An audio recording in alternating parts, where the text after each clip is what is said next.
Model Railroad Talk fans. In this episode of On the Siding, yes, that was my impact driver. I was using it today on my Model Railroad. We are going to discuss how you can turn a shelf bracket like this into a place for your railroad, your model railroad to go.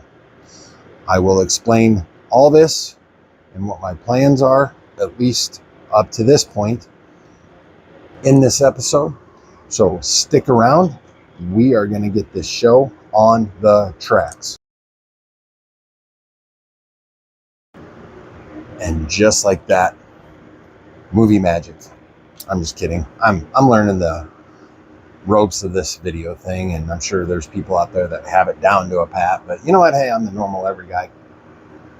You know, I do things, I don't like making them easy.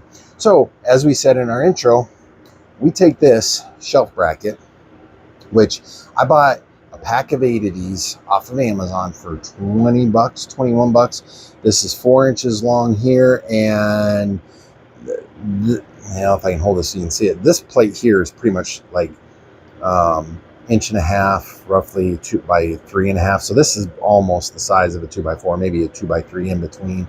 But this right here is 4 inches long. So my plans here are, so here's my road, and forgive my lighting and stuff. Yes, I got my lighting so you guys have better. So as I've shown you all, my railroad's going to go around here.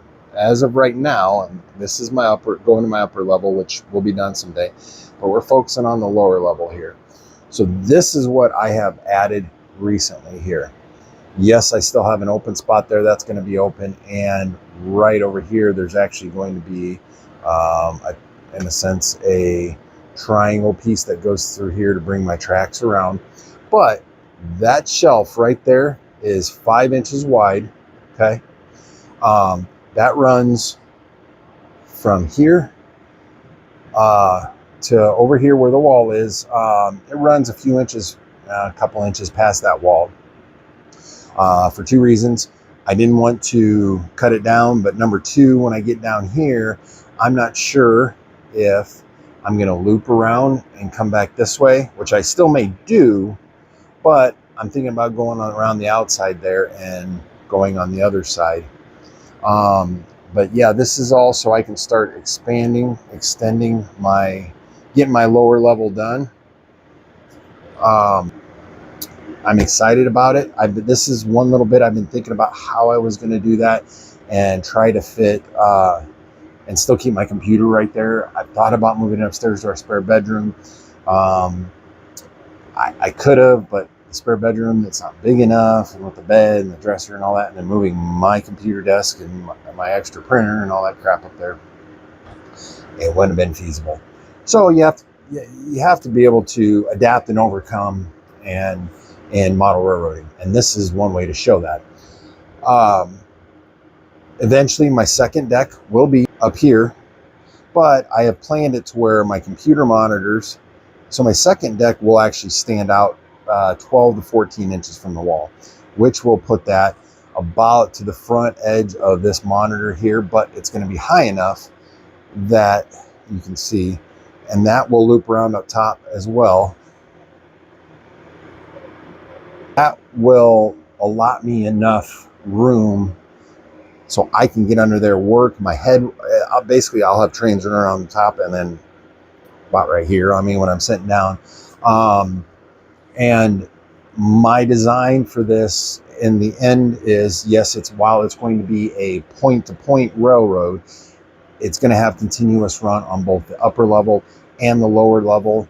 Originally, I wanted it between the 2 levels, but given, you have to give. It's a give and take for this hobby.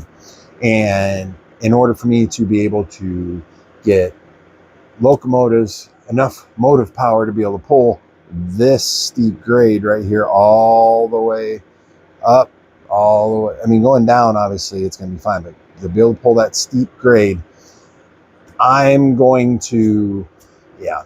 So my upper level will be a continuous run, and my lower level here will be a continuous run, just for if somebody's coming over to look at it, or if I have, say, a newbie on the railroad, I can put a train out and run it and work with them on switching operations, that kind of thing. So wanted to give you a quick update. While yes, we're still doing the DCC stuff like we did in our first on the siding episode series, we will work on that. I had an opportunity. The weather actually cooled down here in Iowa finally, and I finally came up with I got my brackets in that I was waiting on. The brackets I waited on about a week for those. I finally figured out what I was going to do over here, and just basically did it. Now my railroad there, my one thing I didn't show you guys is, so this is actually 2 pieces of 1/4 inch, because I didn't have any 1/2 inch, and 1/2 inch in my area has little more than doubled what it cost when I bought the stuff originally. But I had this piece here that worked out to where I wanted it 5 inches wide, and I think I had like 1.5 inches left over. I cut 2 pieces out of it. It's 1/4 inch, but you put it together and it's a 1/2 inch on a flattened 2x4, which I've got. You can't really see it, but there's a bracket here, a bracket here, a bracket here, a bracket here. I have more than enough brackets to support that and to be able to handle the adjustment change. Now, while every bracket is not in a stud, it is secured to the plywood that it's screwed up to. I have at least on the on that, I've got at least, let's see, 1, 2, 3. I've got at least 4 of 7 brackets that are screwed into the studs. So the others, they're going to be able to handle it. The others are more there for extra support, but they're strong enough that they'll be able to keep it from warping. At least that's the hope. So, but yeah, I wanted to give you guys that. So if you're thinking about building, adding on whatever, a railroad, you don't want to do the traditional, there's a lot of options here.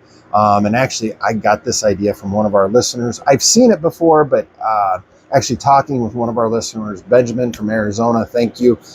Listening to him, I didn't want to go the big brackets because I've got the computer stuff, so I was looking for something specific, and I found what I wanted. But thank you, Benjamin, for giving us, when we had you on one of our episodes, for giving me, telling me how it worked out for you. And because of that, I went that route there, and I'll probably do that on the upper level, just obviously bigger brackets. So thank you for watching, folks. Please subscribe, like as well. Visit our TikTok page. We're trying to hit 1,000 there. We can go live. If you start subscribing to us, the more subscribers we have, the more people, the quicker we get to being able to go live for you guys. Check out our podcast, our audio podcast on Spotify, iTunes, Amazon Music, Google Podcasts, iHeartRadio, Pandora, the list goes on and on.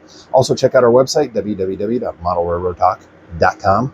You can email us, modelrailroadtalk@gmail.com. Check us out on Facebook if I didn't say that. But thank you for watching. Until the next episode, keep your train on the tracks.